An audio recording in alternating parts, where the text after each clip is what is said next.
Hello বন্ধুরা, আমি আবার চলে এসেছি নতুন একটা রেসিপি নিয়ে। সো আজকের রেসিপি হচ্ছে মশলা পাস্তা। সো কড়াইয়ে জল দিয়ে বসিয়ে দিলাম সামান্য করে, ওর মধ্যে লবণ দিয়ে দিলাম। লবণ দেওয়ার পরে অল্প একটু রিফাইন তেল দিয়ে দিলাম, যাতে পাস্তাটা গায়ে গায়ে লেগে না যায়। জলটা গরম হওয়ার পরে ওর মধ্যে পাস্তাটা দিয়ে দিলাম।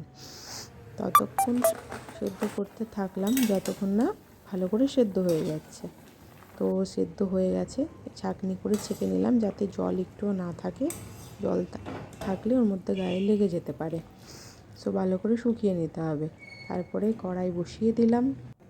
কড়াই বসিয়ে দেওয়ার পরে রিফাইন তেল দিয়ে দিলাম, ওর মধ্যে একটু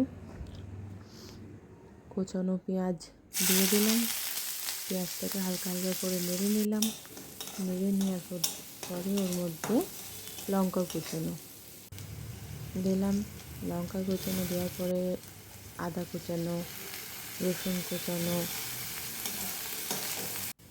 তোমরা চাইলে অনেক কিছু অ্যাড করতে পারো, আমি এর মধ্যে কোনো সবজি অ্যাড করিনি, প্লেনই করেছি। তো তোমরা চাইলে সবজি আরও অ্যাড করতে পারো। আমার পাস্তা এদিকে পুরো রেডি। তো আগে থেকে যে টমেটো পেস্ট করা ছিল সেটা ওর মধ্যে দিয়ে দিলাম। দিয়ে দেওয়ার পরে বেশ করে ওটাকে নাড়াচাড়া করা হলো। নাড়াচাড়া করার মধ্যে একটু লঙ্কার গুঁড়ো, যাতে কালারটা ভালো হয়, ওর মধ্যে দিয়ে দিলাম।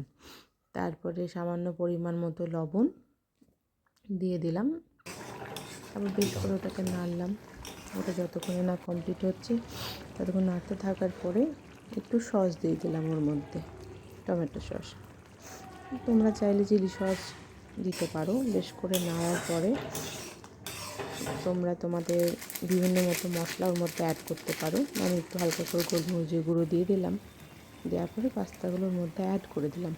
অ্যাড করে দেওয়ার পর ভালো করে বেশ করে নেড়ে চেড়ে নিলাম। নেড়ে চেড়ে নেওয়ার পরে আমার পাস্তা প্রায় রেডি। তো হালকা করে নেড়ে তোমাদের ঘরোয়া কোনো আরও মশলা বিভিন্ন রকমের থাকলে দিতে পারো। আমি তো ম্যাগি মশলা দিয়েছিলাম। তো আমার পাস্তা পুরো রেডি।